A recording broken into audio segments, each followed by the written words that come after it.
Today on the Grave Talks, the Morris-Jumel Mansion.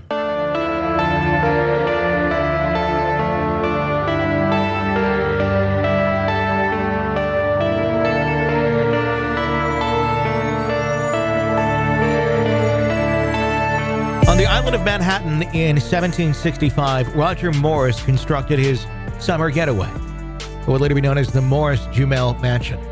The property would become far more than just a summer hideaway. It would play a key role in multiple battles and conflicts in early American history. George Washington would use the house as a headquarters, and many others would find solace behind its walls, including Vice President Aaron Burr. Could these spirits still roam the haunted Morris-Jumel Mansion? Death, innovation, affairs, love, secret murder, suicide, wars, and unrest are just a fraction of the many emotions that were expelled in this house through its more than 250-year history. Today, the haunted Morris-Jumel Mansion is home to multiple spirits. Ghosts who haunt the mansion, likely the same people who once called it home. Today, we talk with paranormal investigator Vinny Carbone about the haunted Morris-Jumel Mansion. So the Morris-Jumel Mansion, located in Washington Heights, Manhattan, it is the oldest house, the oldest surviving house in the borough of Manhattan, which is pretty crazy to think about, especially because we get people that come here every day that have actually never heard of it.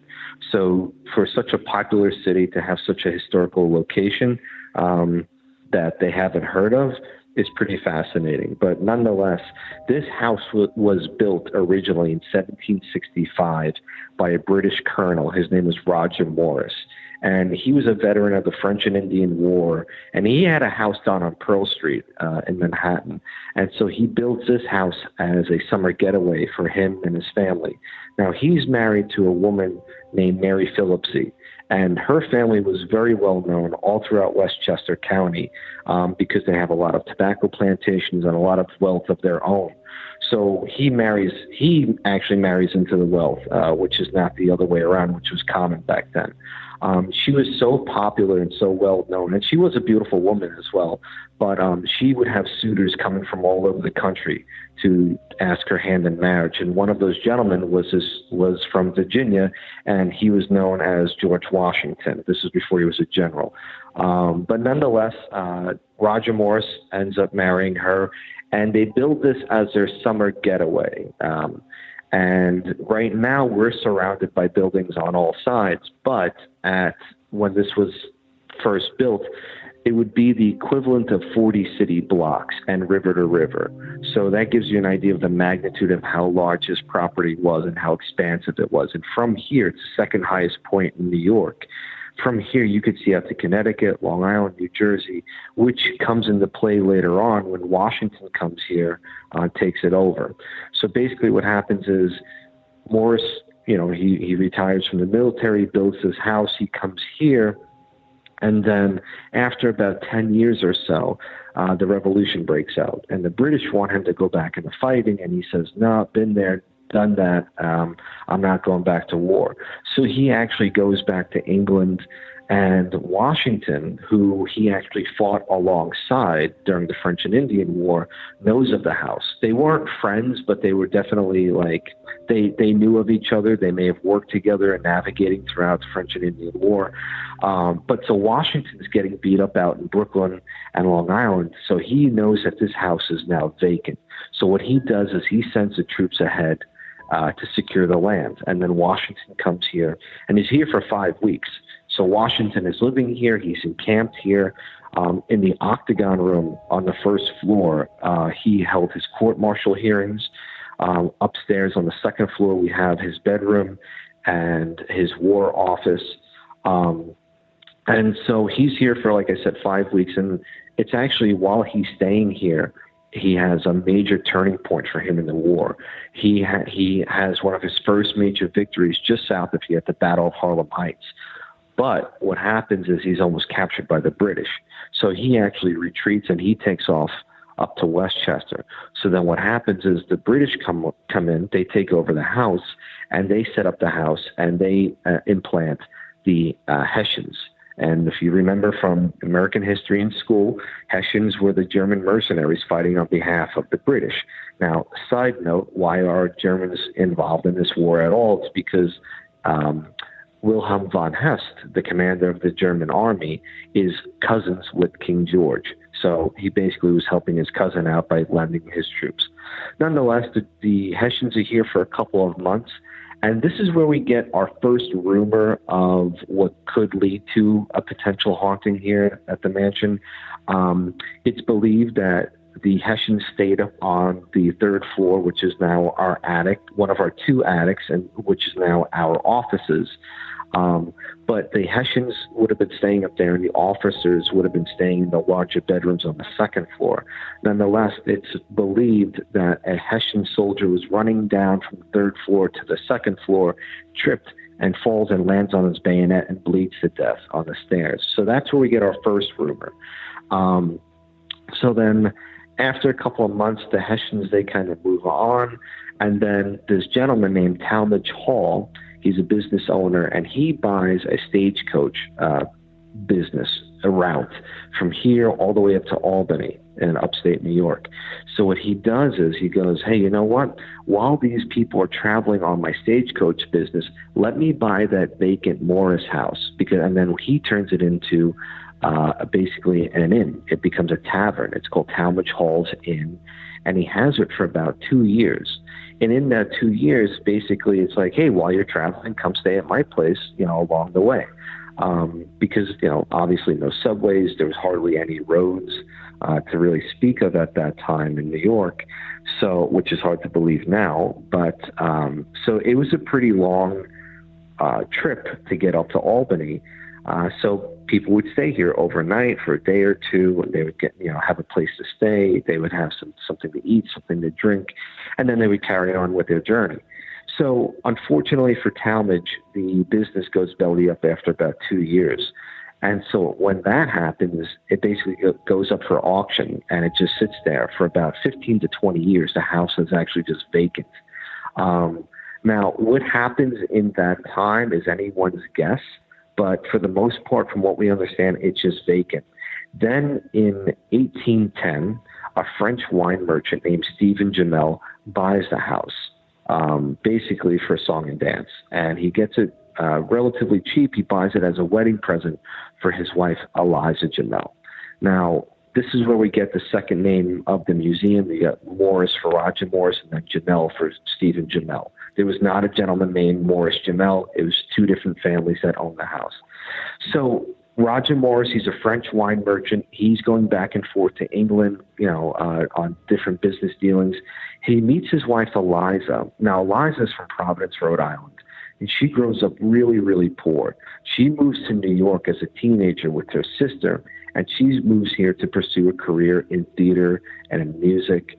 And she actually meets Stephen at the theater. Now, the rumor is, and the story goes, is that she was actually the other woman in Stephen's life. He was already engaged to someone else, or even married, meets Eliza, and they hit it off. And now there's an old urban legend, and whether or not this is true, if it's not, nonetheless, it's great. It's theatrical, but she basically tells Stephen, I'm dying. She tells him that she's dying. And so please make an honest woman out of me before I pass and go on to heaven. Can you marry me? So he does. He marries her on her deathbed, and lo and behold, she pops up out of bed and she's fine all of a sudden. So she got what she wanted, but she was, that's one of many stories that contribute to her very bright personality, let's just say. But nonetheless, they're married. They moved here in 1810, and despite the fact that she grows up relatively poor, she actually helps Stephen quadruple his worth. She's self-taught in French. She starts collecting artwork from all over the world, and she actually becomes one of the first female landowners in the state of New York. And so Stephen, he kind of just steps aside and lets her do her thing because he sees that she knows what she's doing somehow, and just it's working out. So sure, let her do her thing, and it works out really well for him. What happens is that he passes away in 1832. Now, Depending on who you ask, you're going to get two different stories as to how he passed away. One is either he fell on a pitchfork when he was on a hay cart. He fell on a pitchfork, gets carried back to the house. He gets bandaged up, and then Eliza dismisses all of the doctors and nurses and says, "I'll take care of him." They return in the morning, and the bandages have been removed, and he's bled to death. That's one story. The other story is that he just died of pneumonia. I'm going to get into later on where that first story came from, because it's pretty interesting, and it's also kind of unfortunate. Nonetheless, he dies in 1832. Roughly a year later, former Vice President Aaron Burr comes knocking, and he asks for her hand in marriage. And he actually tries several times, and she turns him down. Then she finally one day says, "You know what? He's got the name. I've got the money. It's going to be a good benefit for me socially to do this." So they get married. Because remember, Eliza and Stephen were nouveau riche. They would be invited to the New York elite parties, but no one would talk to them.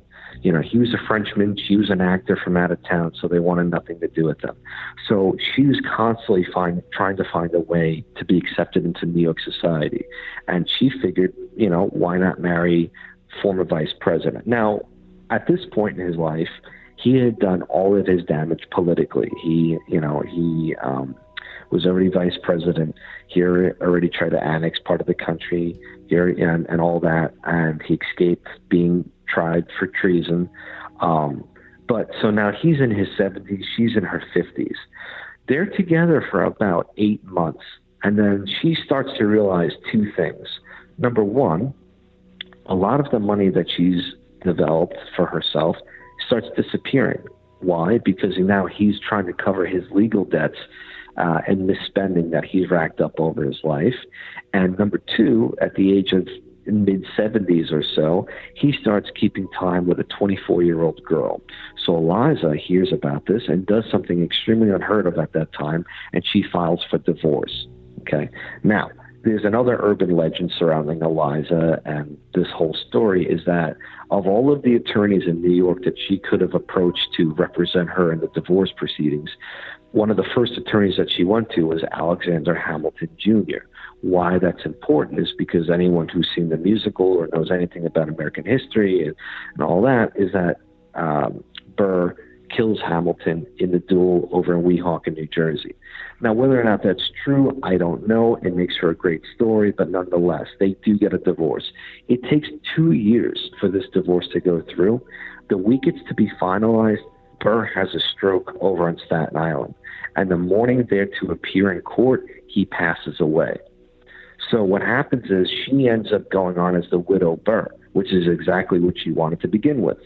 So she keeps the name, he dies, and she goes on with her life. And she lives out the rest of her life. She doesn't get remarried. She dies in 1865 in the house, in the bed that we still have here in the museum. She dies in 1865. When she passes away, several members of her family come to stay at the house for a time being. But her will gets contested because when she was still alive, toward the end of her life, she started to lose it a little bit. What we would now recognize as dementia, they didn't really know about that at that time. They just thought she was acting crazy or just being mean for no reason.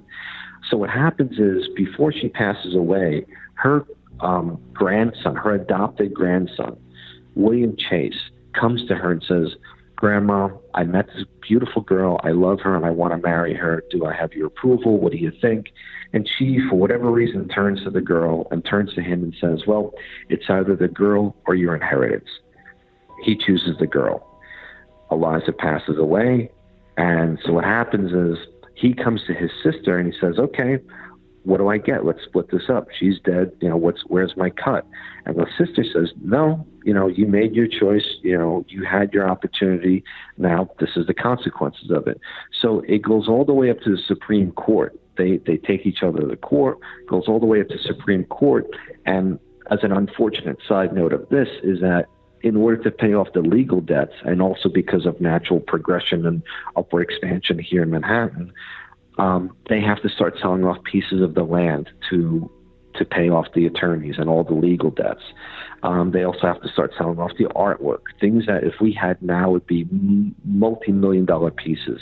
Unfortunately, we don't have them now. So what happens is eventually it goes all the way up to the Supreme Court, and it's believed that the grandson is the one who originates the story of Eliza basically assisting in Stephen's death. Because we don't see any evidence of that while she's alive. We don't start to see stories or rumblings about that until after she's already died. And why we know that is because there was no investigation, there was no police report, there was no rumors about it in the newspapers or anything like that. So we believe that the grandson, being the scorned relative of his grandmother, came up with the story about killing Stephen. So nonetheless, the Jumels, they move on, they move out of the house, and then later on you have two other families that take over the house in quick succession. You have the LaPrince family and then the Earl family.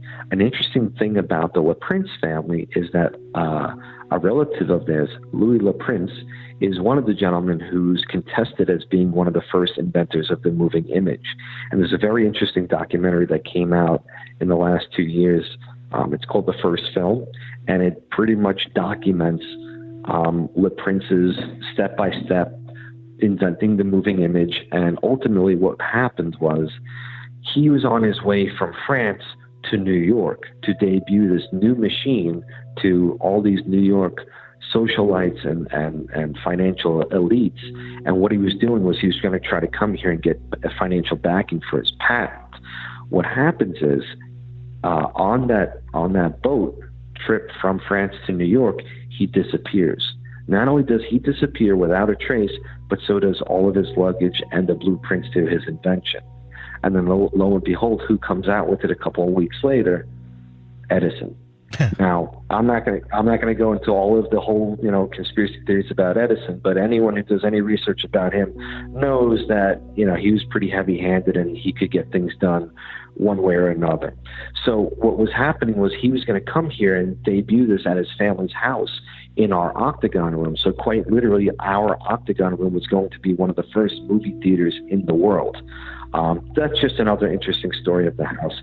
And so what happens is after the Earl family moves out, they kind of set it up as a mock museum. Before museums were even really a thing, Mr. Earl didn't really know what to do with this beautiful historic location. So when he moves on, he gives it over to the city of New York. And New York didn't know what to do with it either. There was all kinds of rumors that they were going to split it up, that it was going to get moved to Pennsylvania, it was going to be turned into a frat house. And so what happens is the Daughters of the American Revolution catch wind of this, that this house is now available. And then it actually becomes a turf war between the DAR, the Daughters of the American Revolution, and then the American Dames, or the Colonial Dames, rather. And so it turns into this really historic kind of nerdy thing where, who claims it, who wants it. Ultimately, the DAR, they get the house, and they're here for about 75 years, up until about when the neighborhood starts to get a little dodgy. One of my favorite stories, and I hope that this is true, is that because we have a very big property, 360 degrees around the house, we have a very big northern lawn. One of the rumors is that back in the 70s, these female gangs from around Washington Heights would meet and rumble on the north lawn, which I think sounds hilarious, but I don't know if it's actually true or not. Nonetheless, so that's pretty much the history of the house. And then after the DAR take over the house in 1904, it becomes a museum. And despite the fact that Roger Morris lived here and all these other families lived here, and Eliza Jumel was the longest resident, all the incredible things that she did, they only focus on the 5 weeks that Washington was here, and that's it. It's called the Washington headquarters, and that's what it's known as until, like I said, about the 70s or so. And then In more recent history, we absolutely embrace the entire history of the house, and it serves as a museum to this day. It's one of the oldest museums in the city of New York as well, and we have over 30,000 guests a year. 10,000 school kids come here on field trips. So it's a very active museum. We have programming and weddings and all kinds of private and public events. So, so it still serves as a museum to this day. Now, what was your initial involvement with the house? I know you're very passionate about it. How did you first know about it? Was it a field trip in school, or was this kind of always there? How did you first get involved? My first knowledge of the house came by way of a bachelor party. And so I myself, in addition to being a full-time employee here at the mansion, I'm the programming manager here. So any of the concerts, the lectures, anything like that, I'm the one who schedules those and develops those. Outside of that, I'm also a paranormal investigator, which is what led me to this amazing location. A friend of mine was getting married, and this is a guy that I would investigate with as well. And so we said, hey, what do you want to do for your bachelor party? And being that we're such wild and crazy guys, we said, let's go on a ghost hunt. And so I went onto Google, I looked up a couple of places, and I honestly think it was like number 1 or number 2 listed on Google as haunted locations in New York. And I called up and I said, hey, is this something that, are you guys open to paranormal investigations? And, everything is so in life, comes down to being in the right place at the right time and timing, because if I had made that phone call 2 years earlier, they would have said no. But what happened was, former administration, they would have never talked about the ghost stuff. They never acknowledged it. They didn't want to. At that time, there was a brand new executive director, and she said, yeah, sure. Why not? Let's embrace it. Let's talk about it. And so they said, yeah, we do public, and they weren't doing public investigations. They were just doing like private ones. So they said, yeah, if you want to rent it out, you could do that. So we booked a private investigation, and one day I get a phone call from the woman who I had to book it with, and she starts asking me all these questions that I thought were kind of weird, but at the same time, I just was like, okay, this is how it must be. But she starts asking me, what kind of equipment do you use? What kind of methods do you use? Are you a member of a team or anything like that? So I said, I gave her the answers. And then she revealed to me that what they were doing was they were looking for a paranormal team or investigator or investigators to lead a public investigation for Halloween, which like I said, going back to being in the right place at the right time, I jumped at the opportunity. So we led that, me and my friend. And then when I came back on that second investigation, I met the executive director, and we got to talking. She found out that my academic background was in theater. That's what I went to school for, upstate New York.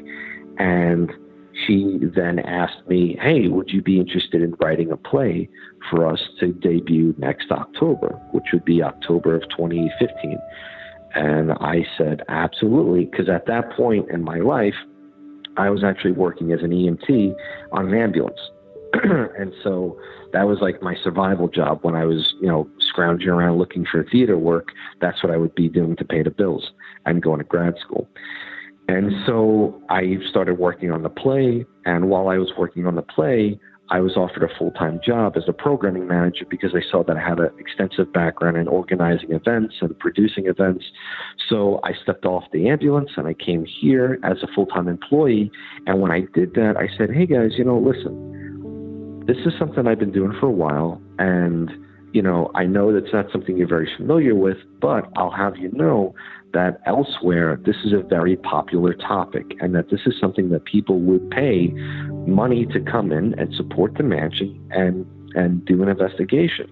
And if you're willing, let's give it a shot. So they were willing.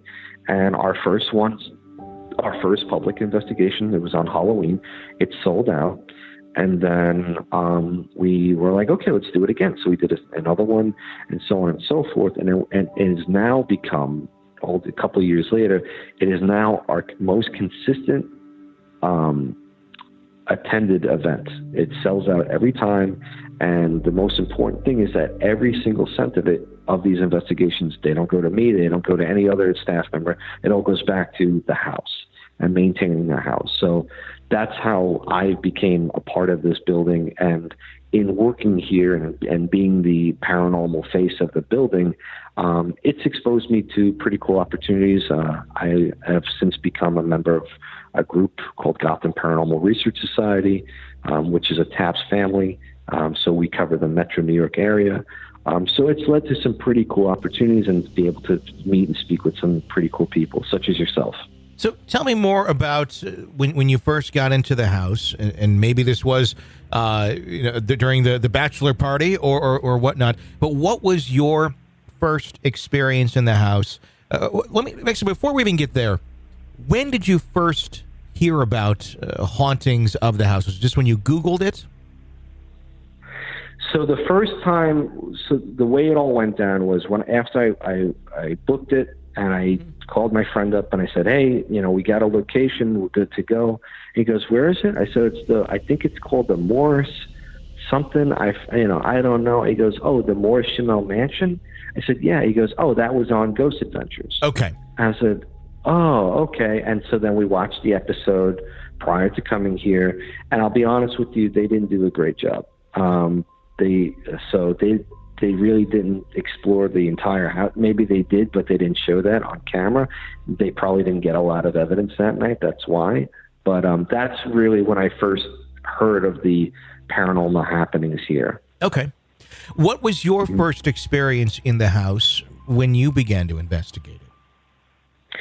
My very first significant experience investigating here was actually the night of the bachelor party. And by the way, when I say bachelor party, it was not at all a rager. It was just three of us walking around the dark. And a matter of fact, one of my friends had been working all day, and he fell asleep in every room. So that gives you an idea of how much of a rager it was. But our first experience here was that night, and we started in the basement in what's now the Colonial Kitchen. And this was, in fact, where the servants would work all day preparing food. We were down there in the dark, and all of a sudden, the bells we started to hear the sound of a bell ringing. Now, what's really interesting about this is that there were three guys and one girl on the investigation. The three guys all could hear the bell. The girl could not.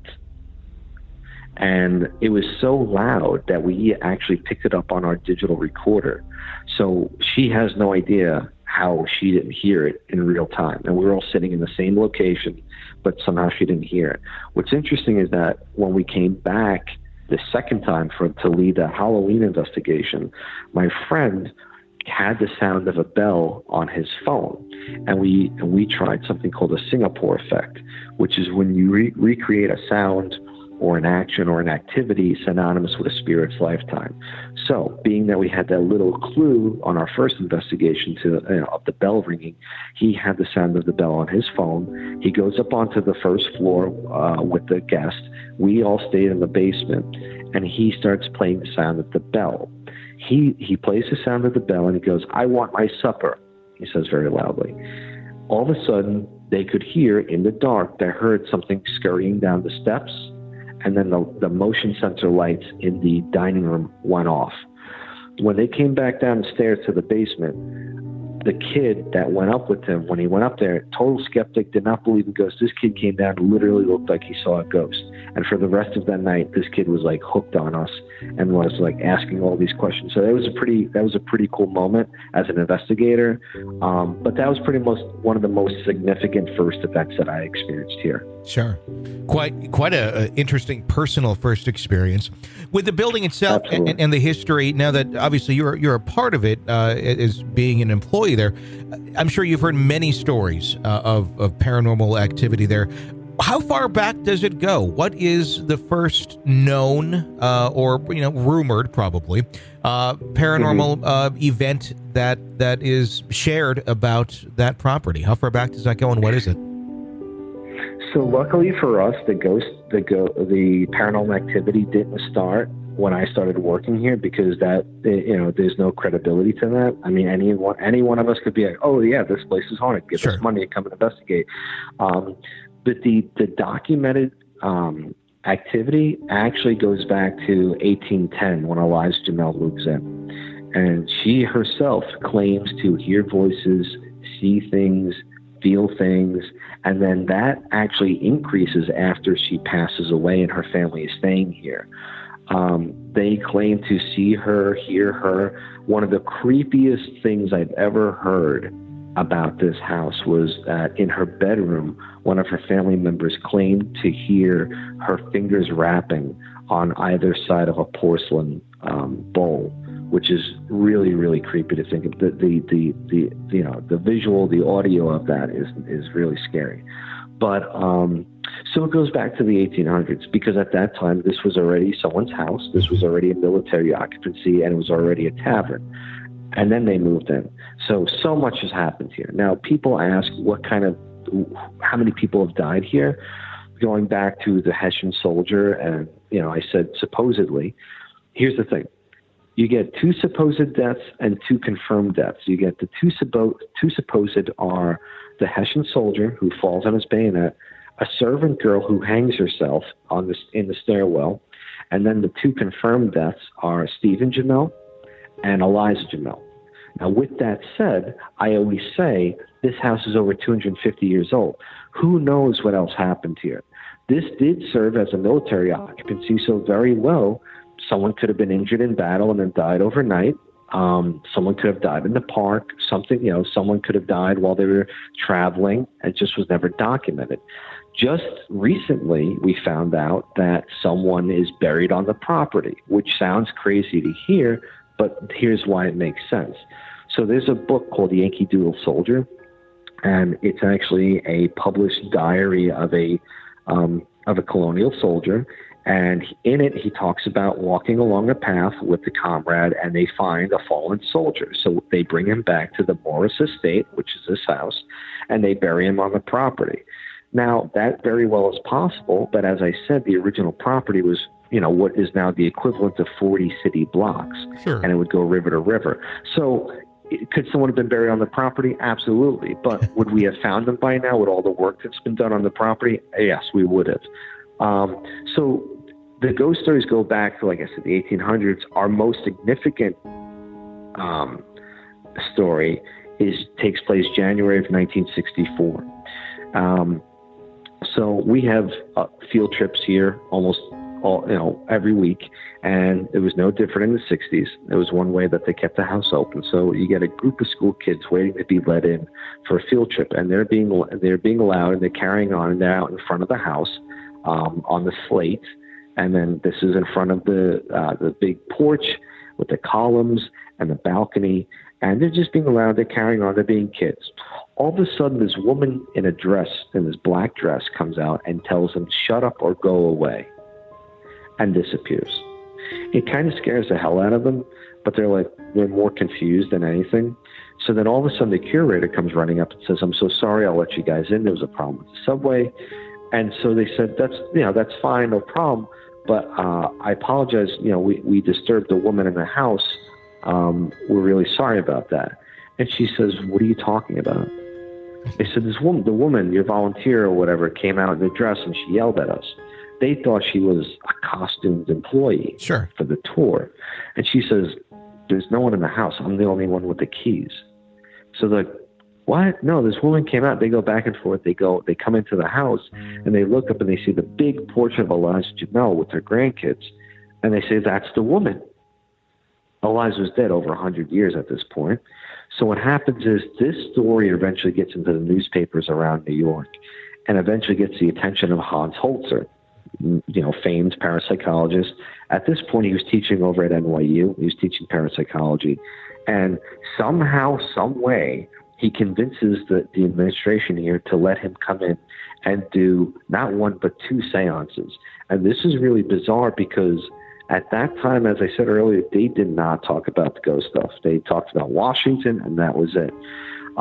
Matter of fact, in our archives, we have at least 3 big boxes of letters of people letters, newspaper articles, all dating all the way back to the 60s, people writing to the mansion requesting information. And luckily for me, when I was writing my play, they saved all of this. They saved all of it. And they did not talk about it. People requesting information about the ghost, requesting to come here and do an investigation. And they said, nope, we don't do that. We don't talk about it. There are no ghosts.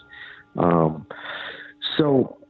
it pretty much goes on to this day. We have so much activity here. We have people come here every day and they're like, oh, is the place haunted? And, have you ever experienced anything? To which we say, yeah, how much time do you have? Because we have things happen almost on a daily basis. It's gotten so frequent that I decided to start keeping a journal of everything in our gift shop. So now anytime a staff member has an experience, they write it down in the journal with their name and the date, and eventually that's going to go into our archive. So yes, we have activity going all the way back to the 1800s up until this week. That wraps up part one of our interview with Vincent Carbone about the haunted Morris-Jumel Mansion. Until next time, for the Grave Talks, I'm Tony Bruschi. Thanks for listening.